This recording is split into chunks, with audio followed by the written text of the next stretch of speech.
Senhora Presidente, Senhores Deputados, Sr. Presidente do Governo, Senhores Membros do Governo, inicia-se hoje o debate da proposta de plano e orçamento apresentado pelo Governo. Serão estes documentos aqueles que orientarão a governação regional e darão aos açorianos uma orientação sobre para onde caminha a região e sobre aquilo que podem esperar num futuro imediato. Tratando-se de uma proposta sujeita a discussão e a alterações em sede parlamentar, espera-se que o Parlamento, e nomeadamente o Partido Socialista, partido que apoia o Governo, tenha a abertura para acolher. Quer as propostas que aqui apresentaremos, quer, sobretudo, que seja capaz, ao contrário daquilo que foi a postura do Governo, de ouvir e acolher as preocupações, anseios e propostas que os açorianos, através dos seus conselhos de ilha, fizeram chegar ao Governo quando se pronunciaram sobre a anteproposta do plano e orçamento que lhes foi apresentada. Seria lamentável que neste Parlamento também se fizesse orelhas mocas a estas questões e a estes pareceres e se procedesse, como fez o Governo, com arrogância, arrogantemente demonstrou que as audições dos conselhos de ilha nada mais era nem foi para ele de que mero proforme, sem ser para levar a sério nem em devida conta. Senhora Presidente, Senhores Deputados, Sr. Presidente do Governo, Srs. Membros do Governo, ao analisarmos esta proposta de plano e orçamento, várias foram as questões para as quais procuramos respostas nestes documentos e das quais destacamos as seguintes. Contém estes documentos propostas políticas inovadoras? Corrige estas propostas algumas das políticas erradas que têm sido seguidas até aqui? Contém esta proposta do Governo uma política, uma estratégia de desenvolvimento sustentado da região no domínio social, económico e político? Estamos perante uma proposta do Governo que aposta definitivamente no desenvolvimento global e harmonioso de todas as 9 ilhas dos Açores e reforçar assim a coesão regional?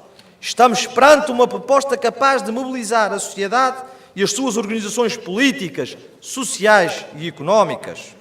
Senhora Presidente, Senhores Deputados, Sr. Presidente do Governo, Srs. Membros do Governo, basta uma leitura mais atenta destas propostas de plano e orçamento para facilmente descobrirmos quais as respostas que podemos encontrar às nossas interrogações e concluirmos que não se consegue descobrir, por maior que seja o esforço neste sentido, qualquer medida, qualquer política inovadora em relação àquilo que até agora têm sido as políticas deste Governo e do Partido Socialista, que recorde-se que há mais de 2 décadas vêm governando esta região.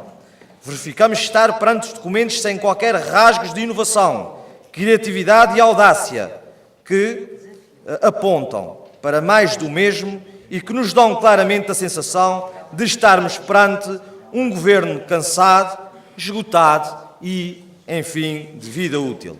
Trago aqui um exemplo que bem demonstra o que afirmamos. Para isso basta vermos que, apesar da proposta no turismo e no rol de intenções em relação à intensificação da produção e da exploração da fileira da carne de bovinos e ao fomento da produção das indústrias regionais, entre as quais se inclui as dos laticínios, nenhuma medida existe, por exemplo, para incentivar, promover a utilização e comercialização de produtos regionais pela indústria turística da região, cujos incentivos até agora existem e se limitam, por exemplo, para as indústrias de restauração, à participação de 10% na compra e utilização de produtos da região, mas só até 5 mil euros anuais por restaurante, o que não passa de uma mera medida simbólica ou, como vulgarmente e muito a propósito se diz, medida para inglês ver.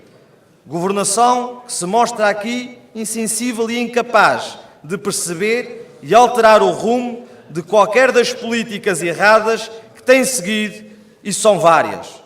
Mas basta-nos ver aquilo que hoje se passa no Hospital da Horta, votado ao abandono, a que vai sendo propositadamente votado ao dispêndio de dinheiro e de meios que o Governo pretende continuar a fazer encher os bolsos dos privados, utilizando sem qualquer pudor os doentes açorianos como meras peças de jogo, fazendo-os deslocar de umas ilhas para outras ao sabor de interesses que não são seguramente nem os deles, nem da região, para termos aqui uma clara ilustração destas incapacidades e falta de vontade que o Governo em mudar o rumo e pôr um ponto final naquilo que é feito erradamente.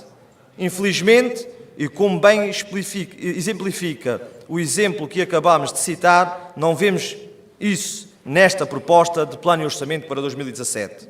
Quanto ao desenvolvimento sustentado da região, nos seus diversos aspectos, não precisamos ir mais longe do que atentarmos na riqueza do mar que nos rodeia e nas limitações impostas aos nossos pescadores. Imposições muitas vezes com origem da União Europeia, é certo, mas que a postura submissa aos editados impostos que o Governo se propõe continuar a seguir, sem grandes contestações, nos faz desde logo perceber que para esta políticas de desenvolvimento sustentado só aquelas que forem de encontro aos interesses de Bruxelas, tão zelosos e afincadamente defendem. Ou então, se mais exemplos necessários são, basta vermos as medidas efetivamente ao combate ao desemprego e à precariedade, propõe no Plano e Orçamento. Isto quando o número de trabalhadores com vínculos laborais precários nesta região é superior ao total da população de Santa Maria, Graciosa, do Corvo ou das Flores, ou seja, das 4 das 9 ilhas do nosso arquipélago. É evidente que desenvolvimento sustentado não se conjuga com tudo isto. Senhora Presidente, senhores deputados, Senhor Presidente do Governo, senhores membros do Governo, em relação às questões de coesão regional e do desenvolvimento harmonioso, esta proposta de Plano e Orçamento é um símbolo supremo da sua negação e da visão centralista e redutora que o Governo tem do nosso arquipélago.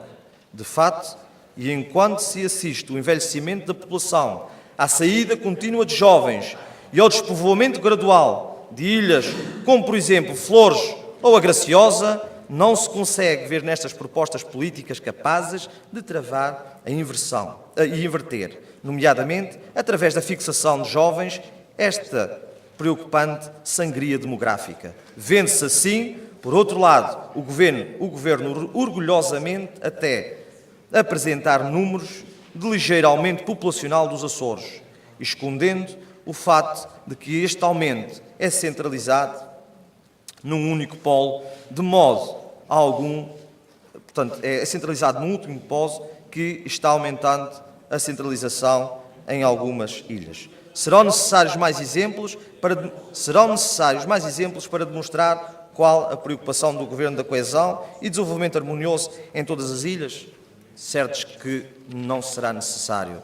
Embora nesta proposta se possam encontrar algumas medidas que julgamos essenciais e fundamentais, pensamos que é muito pouco e fraco o conteúdo da proposta de Plano e Orçamento. Não é, pois, um instrumento capaz de mobilizar os açorianos e as suas organizações. E se dúvidas houvesse quanto a isso, as imposições já referidas, assumidas por diversos concelhos de ilha e o desencanto que tais posições indicam, encarrega-se de tirar quaisquer dúvidas e provam de forma inequívoca que estamos perante um documento que semeia mais desilusões do que mobiliza os açorianos e as suas organizações.